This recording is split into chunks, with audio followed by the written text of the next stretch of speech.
यातून एक गोष्ट लक्षात येते की प्रत्येक जण आयुष्य बदलायचं ठरवतो, पण त्या बदलण्यासाठी जे प्रयत्न असतात ना, ते प्रयत्न करणं सुद्धा तितकंच महत्वाचं आहे. माझ्या आयुष्यामध्ये सुख शांती समाधान पाहिजे, माझं आयुष्य बदललं पाहिजे, माझ्या आयुष्यातली सगळी संकट दूर झाली पाहिजेत, प्रत्येकाचं इच्छा असते. माझे जे चॅलेंजेस आहेत ते दूर झाले पाहिजेत, प्रत्येकाला वाटत असतं. पण त्याच्यासाठी त्या पद्धतीनं प्रयत्न करणं, स्वतःमध्ये बदल घडवणं सुद्धा तितकंच महत्वाचं असतं. आणि त्यातला एक महत्वाचा जो भाग आहे, जे आपलं जर आयुष्य बदलायचं असेल तर फक्त लाईफस्टाईल बदलून चालत नाही, तर लाईफस्टाईल बरोबर एक महत्वाचा घटक आहे, आणि तो महत्वाचा घटक म्हणजे स्वभाव. स्वभाव बदलणं खूप महत्वाचं आहे. आणि माणसांची स्वभाव ही खूप वेगवेगळी असतात. आपण काही उंचीवरून, रंगांवरून, त्याचबरोबर माणसाच्या जन्मवेळेनुसार किंवा राशीवरून त्या व्यक्तीचा स्वभाव कसा असतो हे आपण जाणून घेत असतो. आणि या वेगवेगळ्या स्वभावाच्या, या विविधतेने नटलेल्या स्वभावांमध्येच बऱ्याच वेळेला आजार सुद्धा लपलेले असतात. म्हणजे आपल्याला माहीतच नसतं की माणसाचा स्वभाव असा असतो, पण त्या स्वभावाचा परिणाम आपल्या शारीरिक आणि मानसिक आरोग्यावरती कशा पद्धतीनं होतो, कसा होतो हे आपल्याला माहित नसतं.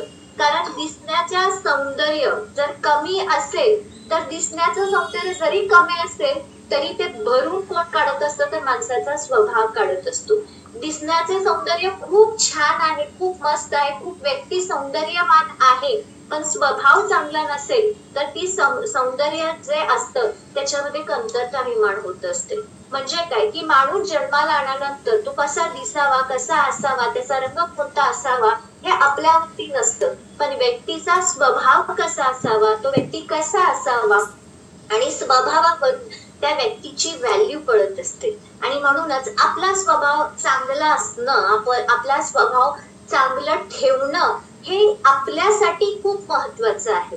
कारण आपण पाहत असतो की जगामध्ये रागीट स्वभावाची व्यक्ती असतात, चिडचिडे असतात, प्रेमळ असतात, संयमी स्वभावाची असतात, अशा वेगवेगळ्या प्रकारची व्यक्ती असतात. पण त्याचा परिणाम हा कुठं ना कुठं तरी आपल्या आजारांवरती, आपल्या शरीरावरती, आपल्या मनावरती होत असतो. आणि म्हणूनच माणसाच्या मुखवट्या मागे अनेक चांगले वाईट जे स्वभाव असतात, ते चांगले वाईट स्वभाव आहेत आणि त्याच्यामध्ये काय काय लपलेलं असतं हे आज आपण जाणून घेणार आहोत.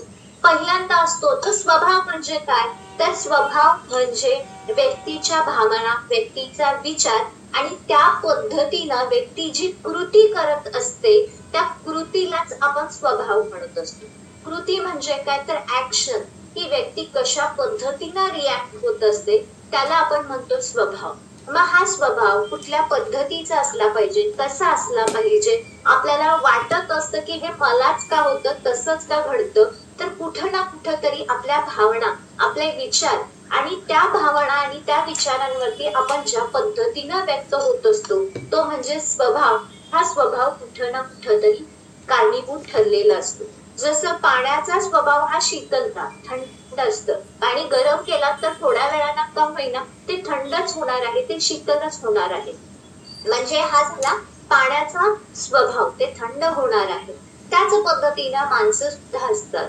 तर ह्या माणसांच्या मध्ये, स्वभावामध्ये कशी विविधता असते आणि त्यातून आपण कोणत्या कोणत्या गोष्टींना सामोरा जात असतो, या सगळ्या गोष्टी आपण जाणून घेणार आहोत. आणि त्यातला महत्वाचा आहे ते म्हणजे स्वभावाचे पैलू. त्यातला पहिला पैलू आहे तो म्हणजे विचार. माणूस कोणत्या पद्धतीने विचार करत असतो तसा त्याचा स्वभाव बनत असतो.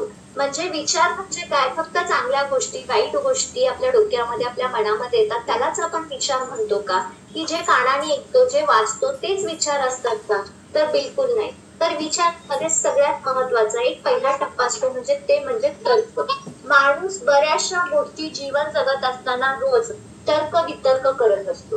म्हणजेच काय की एखादी व्यक्ती रस्त्यानं जात असताना तुमच्याशी बोलली नाही तर आपण तर्क लावायला लागतो. कदाचित मी काल त्याच्या व्हॉट्सअपला रिप्लाय असं दिला नाही, कदाचित मी त्याच्याशी बरेच भेटलो नाही, कदाचित त्याचा काहीतरी प्रॉब्लेम झाला असेल, असे आपण तर्क लावत असतो. आणि त्या तर्कानुसार आपण विचार करायला लागतो की ही व्यक्ती माझ्याशी का बोलली नाही, कशी बोलली नाही, कशासाठी बोलली नाही, किंवा एखादी व्यक्ती तुमच्याशी बोलली तरी आपण तर्क करतो की या व्यक्तीने हे असंच का मला बोललं, हे असंच का म्हटलं, हे जे शब्द का वापरले. म्हणजेच काय की आपले जसे तर्क असतात ना तसा आपला स्वभाव बनत असतो आणि त्या पद्धतीने आपण रिॲक्ट होत असतो. दुसरा मुद्दा असतो की समस्या.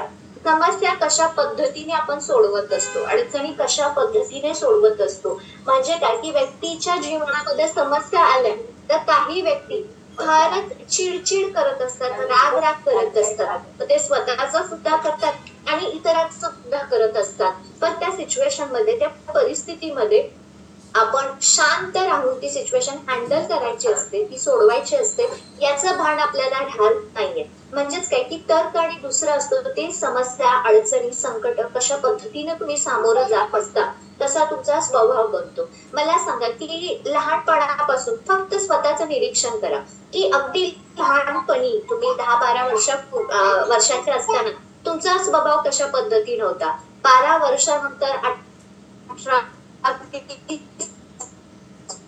वर्षापर्यंत कशा पद्धतीत, दहाचा जर टप्पा करत गेला तर आपल्याला लक्षात येतं की आपल्याला वयानुसार आपला स्वभाव बदलत गेलेला आहे. म्हणजे काही व्यक्ती लहानपणी खूप चंचल असतात, खूप बडबडी असतात, पण हळूहळू जशी ते वय वाढायला लागतात तशी शांत व्हायला लागतात. काही व्यक्ती खूपच शांत असतात पण वय वाढायला लागेल तशी ती खूप बडबडी, चिडचिडी, रागीट व्हायला लागतात. म्हणजेच काय की जसं आपलं वय वाढायला लागतं, शारीरिक म्हणजे अंतर्गत जसं बदल व्हायला लागतात त्याच पद्धतीनं बाह्य बदल सुद्धा होत असतात. म्हणजे त्या व्यक्तीच्या संपर्कात कोणत्या व्यक्ती आलेली आहे, कोणती परिस्थिती आहे, कशी सिच्युएशन आहे, त्या पद्धतीने आपला हा स्वभाव बदलत जातो आणि तो स्वभाव आपण कशा पद्धतीने ठेवायचा हे आपल्यावरती अवलंबून असतो. बऱ्याच वेळेला व्यक्ती सांगत असतात की असं घडलो कारण माझ्या कुटुंबात असं होतं, माझी परिस्थिती अशी होती. मला एकाच कुटुंबात आपण वाढत असतो, एकाच कुटुंबात तुम्ही बऱ्याच वेळेला पाहिलं असेल की एखादी व्यक्ती चिडचिडी असते, एखादी व्यक्ती इगोइस्टिक असते, एखादी व्यक्ती खूप प्रेमळ असते. सगळेजण जेवण तेच खात असतात, आहार तेच खात असतात, एकाच वातावरणात राहत असतात, एकाच छताखाली राहत असतात, पण स्वभावामध्ये बदल का असतो? कारण स्वभावामध्ये बदल होत असतो तो म्हणजे तुमचा तर्क आणि दुसरं आहे ते विचार आणि तिसरा महत्वाचा मुद्दा आहे की तुम्ही प्रत्येक सिच्युएशन सामोरे जात असताना कोणत्या पद्धतीने सामोरे जात असतात, कशा पद्धतीने सामोरे जात असतात हे खूप महत्वाचं असतं.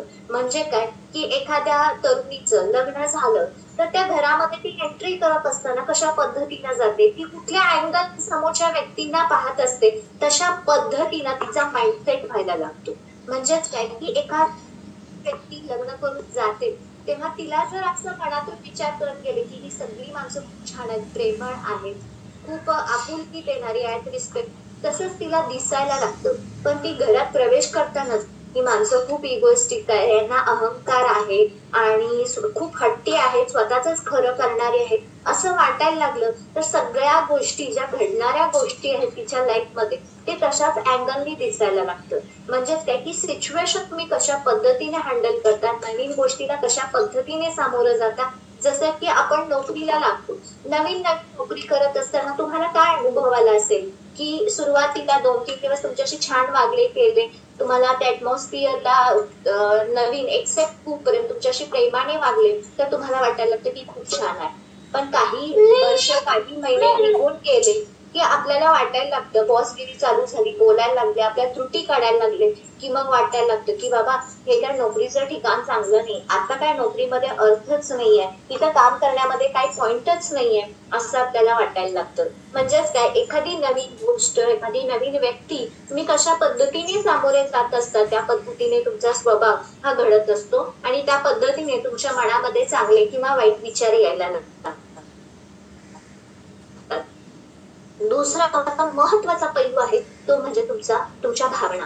मग भावना कुठल्या असतात? राग असतो, प्रेम असतं, त्याच्यानंतर पितरापणा असतो, आनंदी असतो. या सगळ्या भावना ज्या आहेत त्या सगळ्या भावनांचा कुठं ना कुठं तरी आपल्या आरोग्यावरती परिणाम, आपल्या शरीरावरती परिणाम होत असतो. त्यातला महत्वाचा आहे, तुम्ही म्हणाल की या भावनांचा आपल्या शरीरावरती किंवा आपल्या विचारांचा आपल्या शरीरावरती कशा पद्धतीने विचार होतो. तर एक छोटस उदाहरण देते. एक हरिण आहे, ते हरिण छानपैकी गवत खायला लागले आणि चुकून त्या हरणावरती जर वाघाची किंवा सिंहाची नजर पडली तर काय होईल बरं? तर ते सिंह किंवा वाघ त्या हरणाला पकडण्यासाठी त्याच्या मागे लागेल.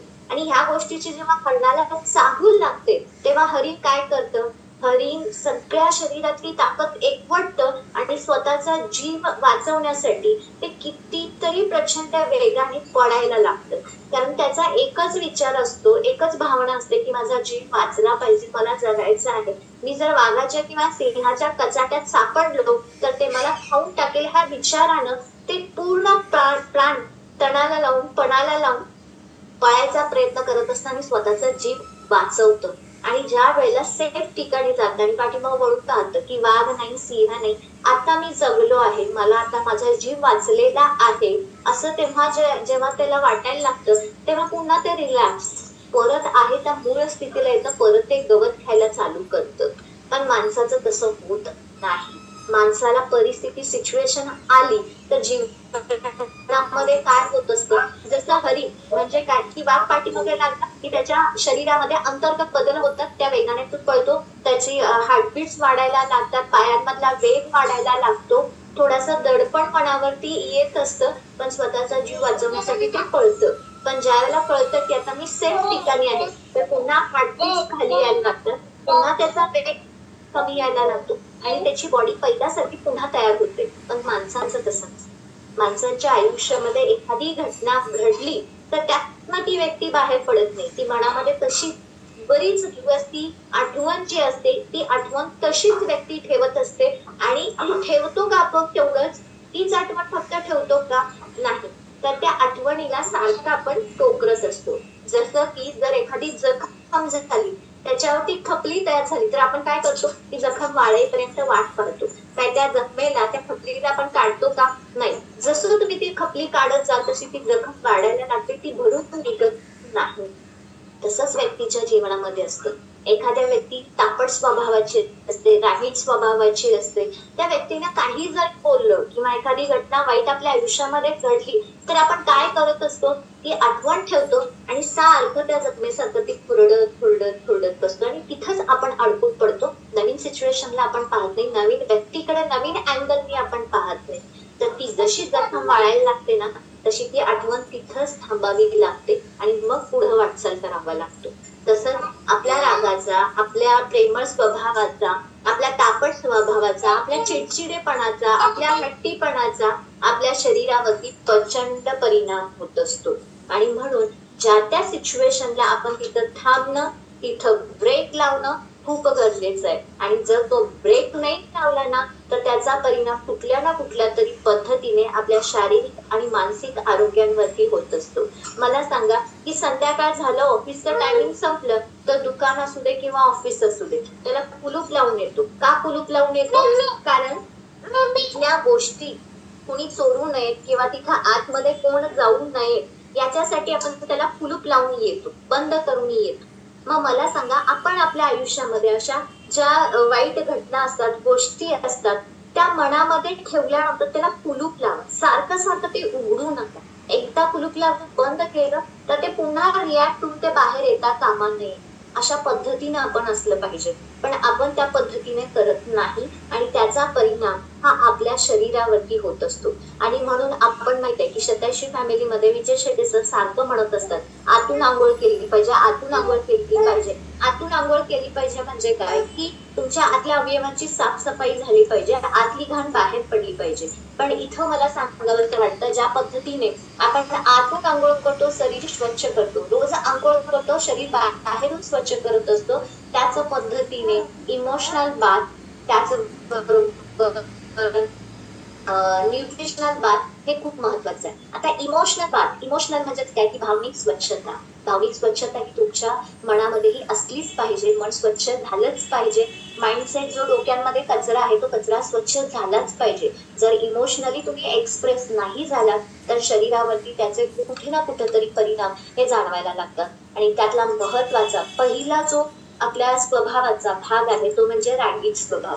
रागीट स्वभावाचे दोन प्रकार असतात. रागीट स्वभावामध्ये एक आहे तो व्यक्त होणं, म्हणजेच काय की घरामध्ये काहीतरी झालं, राग आला तर आपण तो व्यक्त होतो, कुणावरती तो काढत असतो, तो पहिला प्रकार. आणि दुसरा स्वभाव असतो व्यक्त न होणं. म्हणजेच काय की ऑफिसमध्ये आपण काम करत असतो, आपला बॉस आपल्याला आवडत नाही, आपले वरचे अधिकारी आपल्याला आवडत नाही, ते सारखे आपल्याला हॅम्परिंग करतात, पण त्यांच्यावरती आपण राग व्यक्त करू शकतो का? बिलकुल नाही. तो आपण आतल्या आत गिळायला लागतो, आतल्या आत तो साठवून ठेवतो. आणि ज्या वेळेला आपण आतल्या आत ते साठवून ठेवतो त्यावेळेला आपल्याला मानसिक आजार होतात. म्हणजे काय की एक न्यूनगंड तयार होतो, एक नकारात्मक विचार आपल्यामध्ये तयार होतो. मी कितीही केलं तर माझं असंच होतं, माझ्या लाईफमध्ये काही चांगलं होत नाही, असा आपण विचार करायला लागतो. आणि त्याच्यामुळं आपल्या मनाचा जो समतोल असतो तो कुठं ना कुठं तरी आपला ढासळत असतो. म्हणजेच काय की राग व्यक्त होणं आणि राग आतल्या आत दाबून ठेवणं याच्यामुळे सुद्धा आपल्याला शारीरिक आजार हे होत असतात. त्यातला पहिला आहे तो म्हणजे मसल्स पेन. ज्यावेळेला आपल्याला राग व्यक्त होत नाही त्यावेळेला आपल्याला मसल्स पेन व्हायला लागतं. म्हणजेच काय, छातीत दुखणं, डोकेदुखी होणं, असे बरेचसे म्हणजे पाय दुखणे, हात दुखणे, असे जे मसल्स असतात ते दुखायला चालू व्हायला लागतात. कारण का, ज्या त्या वेळेला आपण व्यक्त होत नाही आणि जरी व्यक्त झालं तर ते योग्य पद्धतीनं व्यक्त होत नाही आणि त्यामुळे हे मसल्स पेन व्हायला लागतात. त्याचा दुसरा महत्वाचा भाग जो आहे तो म्हणजे काय की हे व्यक्त होणं खरंच गरजेचं आहे का? खरंच ते गरजेचं आहे. तुम्ही जर व्यक्त नाही झालात, ते बाहेर नाही पडलं तर त्याचा आणखीन आपल्या शरीरावरती परिणाम व्हायला लागतो आणि आपल्याला सिव्हिअर डोकेदुखी, ऍसिडिटी किंवा हिटचा प्रॉब्लेम, हे सगळे प्रॉब्लेम व्हायला लागतात आणि म्हणून ते व्यक्त होणं गरजेचं आहे. तुम्हाला माहित आहे की गाडी आपण सर्व्हिसिंगला नेतो, गाडी सर्व्हिसिंगला नेतो म्हणजे काय की गाडीच्या आतला आणि गाडीच्या बाहेरचा जो कचरा असतो तो कचरा साफ करण्यासाठी आपण गाडी सर्व्हिसिंगला नेत असतो. तसंच आपल्या डोकं आणि मन योग्य वेळेला साफ होणं, त्यातले इमोशन्स जे आहेत, भावना जे आहेत, ते नकारात्मक जे आहेत ते योग्य वेळी साफ होणं गरजेचं आहे, ते बाहेर पडणं गरजेचं आहे. आणि ते बाहेर करण्यासाठी, ते बाहेर पडण्यासाठी व्यक्त होणं सुद्धा तितकंच महत्वाचं आहे. म्हणजे आपल्या डोक्यातला, मनातला, शरीरातला आतला कचरा जसा बाहेर टाकतो तेव्हा भावनेचा जो कचरा असतो तो कचरा सुद्धा बाहेर पडणं खूप महत्वाचं आहे. दुसरा जो स्वभाव असतो तो म्हणजे हट्टी स्वभाव असतो. तुम्ही बघा, हट्टी स्वभाव म्हणजे एखादा हट्ट, एखादी गोष्ट आपली पूर्ण नाही झाली तरी त्याचा परिणाम आपल्या शरीरावरती होत असतो. म्हणजेच काय की लहान मुलं हट्टीपणा करतात की एखादी गोष्ट मला हवी आहे तर हवीच आहे, मग ते जेवत नाही, झोपत नाही, शांत बसत नाही, किरकिरेपणा वाढायला लागतो. हे फक्त लहान मुलांच्यातच घडतं का? बिलकुल नाही. तर हे मोठ्या व्यक्तींच्या मध्ये सुद्धा होत असतं. मोठ्या व्यक्तींचे काही हट्ट असतात, ते हट्ट जरी पुरवले नाही तरी त्याचा परिणाम आपल्या शरीरावरती येत असतो. मग तिथं ताणतणाव वाढायला लागतो. ताणतणाव फक्त वाढतो का? नाही, ताणतणाव वाढतो, त्याचबरोबर आपण डिप्रेशन मध्ये जायला लागतो, आपल्याला झोप लागत नाही. माझा हा हट्ट पूर्ण होत नाही त्यामुळे मला हे मिळत नाहीये, त्यामुळे मला काय ठीक वाटत नाही, पण झोप लागत नाही. का झोप लागत नाही? कारण डोक्यामध्ये तेच सतत विचार चालू असतात आणि डोक्यामध्ये सतत तेच विचार चालू असल्यामुळे आपल्याला झोप लागत नाही, झोपेचे प्रॉब्लेम चालू होतात. आणि म्हणूनच आपला जो हट्टी स्वभाव आहे तो हट्टी स्वभाव बदलायला पाहिजे. मग हट्टी स्वभावामध्ये महत्वाचा एक भाग येतो ते म्हणजे एक्सपेक्टेशन.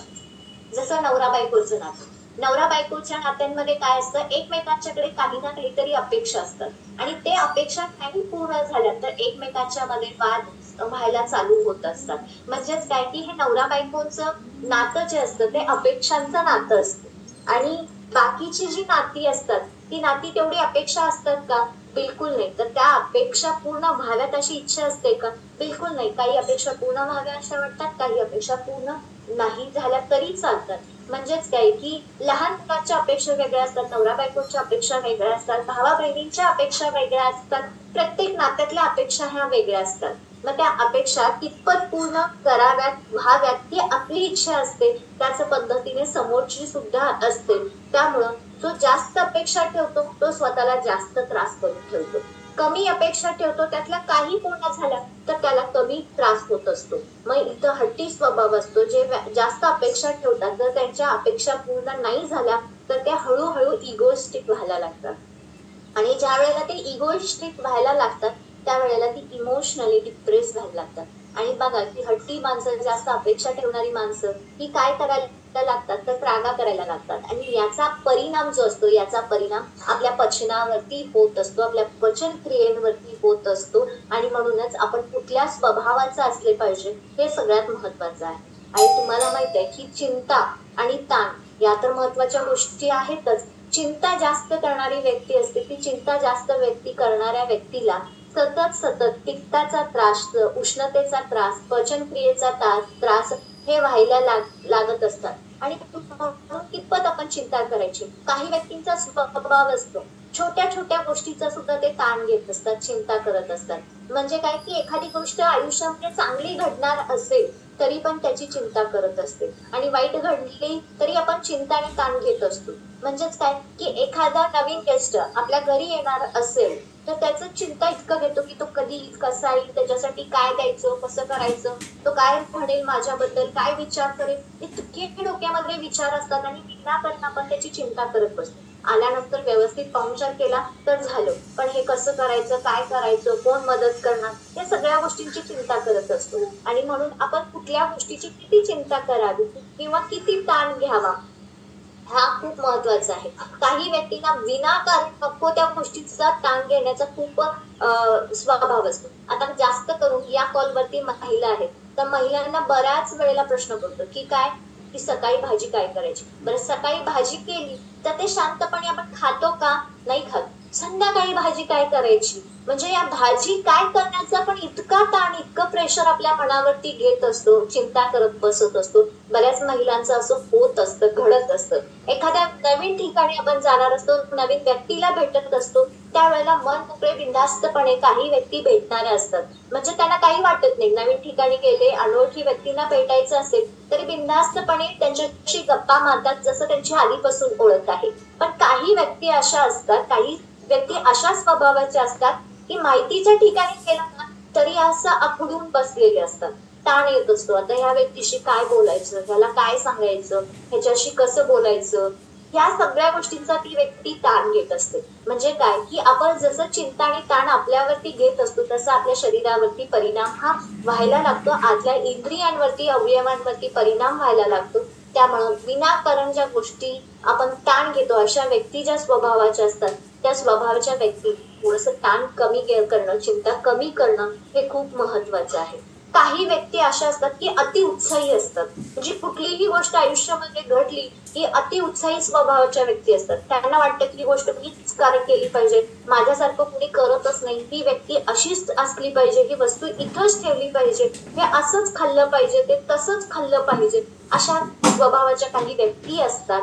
त्यावेळेला त्याचा परिणाम कुठं ना कुठं तरी त्यांच्या बॉडीवरती होत असतो. मग तिथं कधी ना कधी त्यांना अतिउत्साहीच्या व्यक्तींना काय असतं की दम्याचा त्रास व्हायला लागतो, हृदयविकाराचा त्रास व्हायला लागतो, ब्लड प्रेशर, रक्ताभिसरणाचा त्रास व्हायला लागतो. अशा असंख्य त्रास हे व्हायला लागतात. पण आपल्याला कळत नाही की हे जे त्रास होतात ते त्रास फक्त आपण काही खाल्ल्याने किंवा काही केल्याने होत नाही, तर बरेचसे अशा आजार आहेत जे आजार आपल्या स्वभावामुळे होत असतात. आणि हा स्वभाव बदलणं खूप महत्वाचं आहे. आणि म्हणून आपण थोडा थोडा का होईना आपल्या स्वभावामध्ये बदल केला पाहिजे. आणि त्यातला महत्वाचा जो भाग आहे ते म्हणजे न्यूट्रिशनल बाथ. न्यूट्रिशनल बाथ म्हणजे काय, तर आपल्याला चांगला सत्वयुक्त आहार आपल्या बॉडीमध्ये जाणं खूप महत्वाचं आहे. म्हणजे काय की जशा पद्धतीने आपण आहार खातो त्या पद्धतीने आपल्याला स्वभाव हा होत असतो. म्हणजे काही व्यक्तींना असं असतं की मी हे खाल्ल्यामुळे माझं डोकं दुखायला लागतं, हे मी खाल्ल्यामुळेच माझं पचन बिघडलेलं आहे. म्हणजे काय, जशी तुमची सायकोलॉजी असते तशा पद्धतीने होत असतो. म्हणून जो आपण आहार खात असतो तो सात्विक आहार आहे, आणि हा आहार खाल्ल्यानंतर माझ्या शरीराला चांगली पॉझिटिव्ह ऊर्जा निर्माण होणार आहे, माझ्या बॉडीला कार्य करण्याची ताकद मिळणार आहे. अशा पद्धतीनं विचार करून आपण जर चांगला आहार, व्यवस्थित आहार, मोजकाच पण क्वालिटी आहार घेतलो तर खरंच आपलं शरीर सुद्धा चांगलं काम करायला लागतं, आणि त्याचा परिणाम आपल्या शरीरांवरती, वाईट आजाराचा परिणाम आपल्या शरीरावरती होत नाही. तर आपल्याला न्यूट्रिशन बाथ केल्यानंतर, चांगला आहार घेतल्यानंतर आपल्यामध्ये एनर्जी, ताकद, क्षमता, कार्यक्षमता ही वाढायला लागते. आणि ही वाढण्यासाठी आपल्याला न्यूट्रिशनल बाथ असणं खूप महत्वाचं आहे, जे आपण शतयुषी फॅमिलीमधून करत असतो. आणि त्यासाठी न्यूट्रिशनल बाथ घ्यायला पाहिजे. सगळ्यात मेन महत्वाचं काय आहे माहितीये का, तुमच्या शरीरापेक्षा दुसरं कुठलीच गोष्ट महत्वाची नाहीये. तुमचं शरीर खूप महत्वाचं आहे, पण छोट्या छोट्या गोष्टीचा आपण ताण घेतो, प्रेशर घेतो, आणि त्या ताणापायी, त्या प्रेशर पायी आपल्याला वाटतं की माझ्या आयुष्यामध्ये सगळं नैराश्यच आहे. जाता जाता एक छोटीशी कथा सांगते, 1 मिनिटाची, आणि इथंच थांबते. एक व्यक्ती असते, ती व्यक्ती खूप हट्टी पण असते, इतरांच्याकडून खूप अपेक्षा ती ठेवत असते, त्याचबरोबर ती एकलकोंडी स्वभावाची असते. म्हणजे काय की स्वतःच्या भावना तिने कधी व्यक्तच केलेल्या नसतात, आणि त्या व्यक्तीला असं वाटायला लागतं की माझ्या आयुष्यामध्ये सगळ्या वाईट घटना घडत असतात, आणि ती व्यक्ती ठरवते की मला आता जगायला काहीही माझ्या जीवनामध्ये अर्थ नाहीये, त्यापेक्षा मी माझं आयुष्य संपवून टाकेन.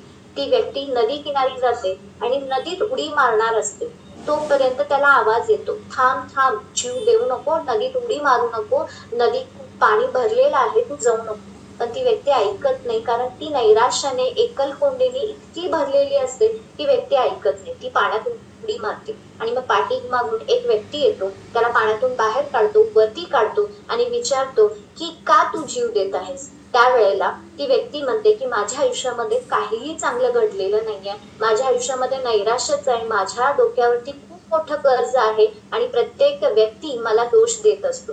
आणि त्यावेळेला ज्यावेळेला बाहेर काढलं जातं त्या व्यक्तीला, तेव्हा ती दुसरी व्यक्ती जी असते त्या व्यक्तीला एका साधूंच्याकडे नेते आणि साधूंच्याकडे नेऊन तिथं कानामध्ये त्या साधूला विचारत असते. ही व्यक्ती आत्महत्या करणार आहे आणि या व्यक्तीला आपण वाचवायचंय, जीवनाचा अर्थ, आयुष्याचा अर्थ, शरीराचा अर्थ समजावून सांगायचा आहे. मग ती वाचवलेली व्यक्ती काय करते, साधूच्या कानामध्ये काय तर सांगते. मग साधू म्हणतो 2 लाख, 3 लाख, 10 लाख अशी किंमत करायला लागते. मग ती नदीत पडलेली व्यक्ती गोंधळात पडते, हे 2 लाख, 5 लाख, 10 लाख हे काय सांगायला लागले. त्यावेळेला ती जी वाचवलेली व्यक्ती असते ती म्हणते की तुझ्या शरीराचे जे अवयव आहेत ना, ते अवयव आम्ही विकणार आहोत आणि त्याची रक्कम आम्ही ठरवायला लागतो. तू कसा पण मरणार आहेस ना, मग तुझ्या शरीराचे हे अवयव निरर्थक आहेत, उपयोगाचे नाहीयेत, म्हणून त्या शरीराचे जे अवयव आहेत ना ते विकून टाक आणि मग तुला मरायचं असेल तर मर.